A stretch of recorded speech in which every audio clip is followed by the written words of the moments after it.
Épisode 6. Le jour où la CIA a payé en Bitcoin. Une histoire presque vraie, ou peut-être complètement fausse. À vous de choisir. Personne ne pensait qu'ils oseraient un jour. Et pourtant, la CIA a payé une source humaine avec des bitcoins.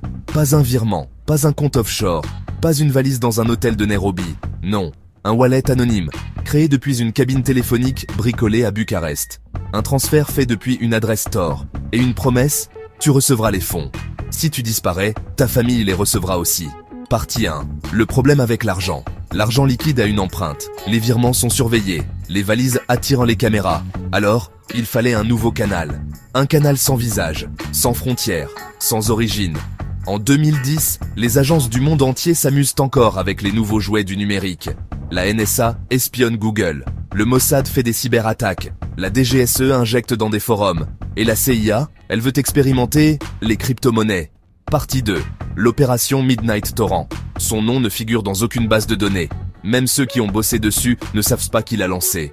L'objectif était simple. Créer un système de paiement discret, décentralisé, non traçable, pour acheter la vérité. Une plateforme interne fut montée sur l'infrastructure de l'université de Stanford. Camouflée dans un serveur de recherche sur l'optimisation logistique. Nom de code, MT Courier. Front-end, un vieux blog WordPress sans intérêt. Back-end, un réseau de tunnels cryptés, basé sur une version modifiée de Bitcoin Core. Première transaction enregistrée, 0,37 BTC pour un fichier PDF. Contenu, la liste des identifiants VPN de 4 colonels iraniens, envoyés par un agent de niveau 2, jamais revu. Partie 3, pourquoi c'était génial. Pour l'agent, aucun rendez-vous, aucun contact physique. Un QR code caché dans une image, une clé PGP glissée dans un fichier MP3. Une récompense instantanée.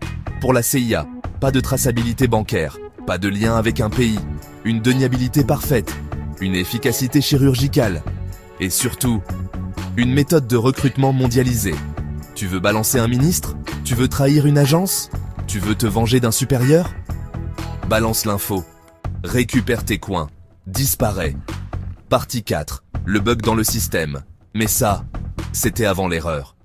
Un soir d'octobre 2013, un technicien de la CIA oublie de réinitialiser le certificat SSL d'un proxy. Une faille. Un trou. Pendant 43 secondes, l'adresse IP de la plateforme MT Courier devient visible. Depuis l'Irlande. Les Chinois sont les premiers à la repérer. Ils ne disent rien. Ils observent. Ils copient. Et 6 mois plus tard, un général de l'armée indienne est retrouvé mort. Un prétendu infarctus. Mais son fils avait échangé 3,8 BTC la veille. Vers une adresse utilisée par une plateforme miroir. La Chine avait cloné le système. Et désormais, elle retournait les agents. Partie 5. La fin de MT Courier. En mai 2014, un message s'affiche sur tous les canaux. MT Courier is permanently offline. Your safety is compromised. Clean your devices. Destroy your notes. Forget us. Les wallets ont été vidés. Les agents non protégés, abandonnés. Certains se sont cachés, d'autres ont disparu. Un ou deux ont peut-être été reclassés. Conclusion, vrai ou faux? Une plateforme anonyme. Des transactions invisibles, des trahisons payées en ligne.